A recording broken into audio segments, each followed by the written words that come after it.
दोस्तों, क्या बीजेपी प्रवक्ताओं के पास अब डिबेट में कुछ नहीं बचा? क्योंकि जो संदीप चौधरी प्रोग्राम करते हैं, बहुत अच्छे पत्रकार हैं। लगभग 2-3 साल हो गए हैं, कभी भी उन्होंने कोई भी अपना राष्ट्रीय प्रवक्ता नहीं भेजा। और भेजते हैं किसको? कोई बीजेपी का समर्थक, कोई बीजेपी का विचारक, कोई आरएसएस का समर्थक, ऐसे लोगों को भेज रहे हैं। क्योंकि संदीप चौधरी के सवालों का जवाब देने की जो हिम्मत कहें या उनके लिए अभी कुछ बचा ही नहीं। क्योंकि कई स्टेट में 5 साल, कई में 10 साल और कई में 15 से 20 साल का राज बीजेपी लगभग कर चुकी है। और सेंटर में भी लगभग 11-12 साल होने को हैं। तो जो वादे थे, जो उनकी योजनाएं थी, वो धरातल पर बिल्कुल कमज़ोर पड़ती नज़र आ रही हैं। क्योंकि हम तुलना कांग्रेस ने जो किया उसको खमियाजा भुगतना पड़ा। वो 15 साल से सत्ता से बाहर है। लेकिन अब बीजेपी का जो खमियाजा है, बीजेपी का जो अभी देश भुगत रहा है, और कभी जब इनका राज जाएगा तो शायद ये कभी ज़िंदगी में दोबारा, मेरे ख्याल से भारतीय राजनीति में बीजेपी का अंत हो जाएगा। क्योंकि अगर बीजेपी जब तक रहेगी, उसके बाद जब भी ये जाएगी तो ये परमानेंटली जाएगी। क्योंकि इनके जो झूठ हैं, कांग्रेस के टाइम में जो सोशल मीडिया इतना नहीं था, इतने लोग कैमरे पे नहीं रिकॉर्ड करते थे। लेकिन आज का युवा जो जनरेशन है वो बड़ी समझदार है और बड़ी तर्क वितर्क करती है। तो वो इनके झांसे में नहीं आने वाली। क्योंकि हर एक चीज़ में जो इनका एक्सपोज हो रहे हैं। अभी जो छठ पूजा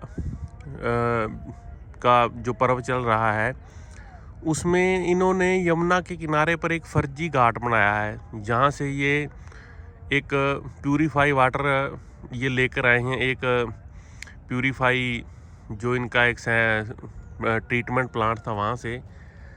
तो वहाँ पर प्रधानमंत्री नरेंद्र मोदी जी वहाँ पर छठ पूजा में स्नान करेंगे। तो ये चीज़ें जो आज का युवा देख रहा है कि कैसे एक चीज़ को मैनिपुलेट करना, कैसे एक चीज़ को झूठ दिखाना, ये आज सारा चीज़ें एक्सपोज हो रही हैं। और जो उनका पत्रकार हैं, वो या तो बेचारे डीठ हो गए हैं, आगे से झूठ बोल रहे हैं, या वो कुछ कह नहीं पाते तो आगे से बिल्कुल डिनाई कर देते हैं उस चीज़ को।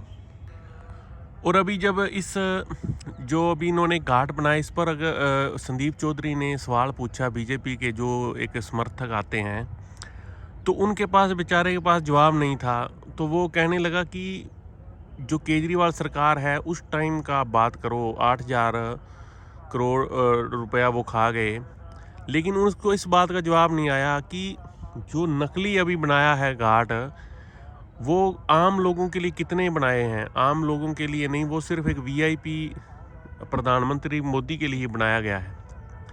और फिर जब उन्होंने उनसे 2-4 दिन पहले पूछा कि आप बताइए कि जो बिहार के उप मुख्यमंत्री हैं वो 7वीं फेल हैं, तो वो उनके पास उस चीज़ का जवाब नहीं था।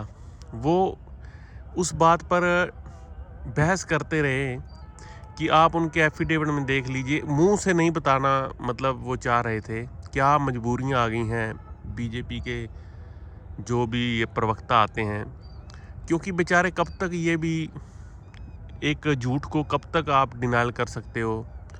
और एक जैसे सुधांशु त्रिवेदी हैं, जो राज्यसभा से सांसद है शायद, और प्रवक्ता, वो ज्ञान उनको था इतिहास का, लेकिन अब वो कहीं ना कहीं उसी इतिहास में फंसते नज़र आ रहे हैं। क्योंकि जो इतिहास की जानकारी होना अलग बात है, और इतिहासकारों की जो आप बताते हैं कि फलाना आक्रमणकारी आया, उसने हमला किया, फलाना आक्रमणकारी आया, उसने इतना नरसंहार किया। तो जब उनसे पूछा जाता है कि जो बीजेपी के एक नेता ने जो किसानों पर जीप चढ़ा दी थी, वो नरसंहार नहीं था। जो सम्राट चौधरी के ऊपर 15 साल का जब उसने अपने आप को बताकर वो जेल से निकल आया था, 7 लोगों का जो नरसंहार हुआ था, वो क्या था? और भी कितने ही जब उन से ऐसे क्वेश्चन पूछे जाते हैं तो उस पर वो चुप हो जाते हैं और बात करते हैं 300 साल पुरानी, जब लोकतंत्र नहीं था, राजशाही थी, तानाशाही थी। तो इसका मतलब ये है कि वो तानाशाही के टाइम की तुलना अभी तानाशाही से ही कर रहे हैं, तो हम ये समझें कि अब भी तानाशाही का ही दौर है। क्योंकि तुलना करनी है तो आप 1947 के बाद सरकारों से कीजिए, फिर तुलना ज़रूरी भी है।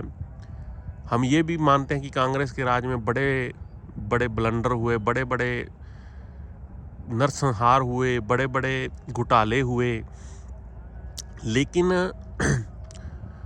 हाँ, कांग्रेस को उसका भुगतान भी करना पड़ा और लोगों ने, हमने, सब ने मिलकर बीजेपी को एक नई उम्मीद से उतारा कि चलो एक ऐसी पार्टी आई है जो कांग्रेस का विकल्प है।